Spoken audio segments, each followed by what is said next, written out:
السلام علیکم ناظرین، میں ہوں سائمن ہاشمی پاک ٹی وی کے ساتھ۔ ناظرین اس وقت میرے ساتھ موجود ہیں سراج الحق صاحب، ان سے ہم سوالات کرتے ہیں کچھ اور ان سے ہم اس حوالے سے بات کرتے ہیں۔ السلام علیکم سر۔ وعلیکم السلام۔ اچھا، 2019 کا جو مارچ تھا خواتین کا اور آج کا جو مارچ ہے آپ کی قیادت میں جو کیا گیا اس میں بہت ڈفرینس تھا۔ 2019 میں جو سوالات کیے گئے یا جو بینرز اٹھائے گئے ان پہ آج بھی تنقید ہو رہی ہے، اور ماروی سرمد نے جو الفاظ بیان کیے، میرا جسم میری مرضی اور اس طرح کے بے بنیاد اور بھی الفاظ بیان کیے، تو ان چیزوں کو روک تھام کے لیے آپ کیا کرنا چاہتے ہیں مستقبل میں؟ دیکھیے، کل بھی بہت بڑا جلسہ ہوا کراچی میں خواتین کا۔ آج بھی نہ صرف اسلام آباد میں اس طرح ایک بڑا مارچ آپ دیکھ رہے ہیں، بلکہ لاہور میں بڑا مارچ ہوا، پشاور میں بڑا مارچ ہوا، اور تمام ڈسٹرکٹ ہیڈ کوارٹر میں۔ اور یہ جو سال ہے 2020، جماعت اسلامی نے یہ سال خواتینوں کے سال قرار دیا ہے، ان کے حقوق کے لیے، ان کو شعور اور ان کو تعلیم، ان کی تربیت اور ان کے مسائل کے حل کے لیے۔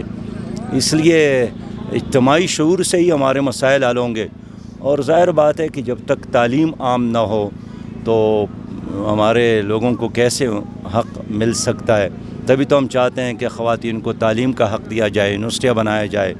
ہم چاہتے ہیں بلا سود قرض دیا جائے تاکہ ہمارے فٹ پاتھوں پر بیٹیاں بھیک مانگنے پر مجبور نہ ہوں۔ ہم تو چاہتے ہیں کہ ہر جگہ ان کے لیے علیحدہ ٹرانسپورٹ بنایا جائے، انتظام کیا جائے تاکہ آنے جانے میں ان کو دھکے نہ دینے پڑے۔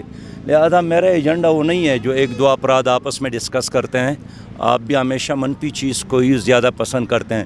میرے خیال میں بہت بڑا مثبت ایجنڈا ہمارا موجود ہے، ہمیں اس پر بات کرنا چاہیے۔ صحیح۔ تو اس کی روک تھام کے لیے آپ نے بات کی کہ ہماری جماعت کام کر رہی ہے۔ اسلحے کی بنیاد پر، ڈنڈے کی بنیاد پر ہم نہیں کریں گے۔ ہم روک تھام کریں گے، شعور کو عام کرنا، تعلیم کو عام کرنا، اور لوگوں کو اللہ اور اللہ کے ساتھ جوڑنے کا کام کریں گے، تب معاشرہ بہتر ہوگا۔ خلیل الرحمان قمر صاحب کو لوگ کافی اس پازیٹیو نظر سے دیکھ رہے ہیں، جب سے انہوں نے ماروی سرمد کو مطلب ٹی وی چینلز کے پر لائیو انہوں نے باتیں کی، بے عزت کیا، تنقید کا نشانہ بنایا۔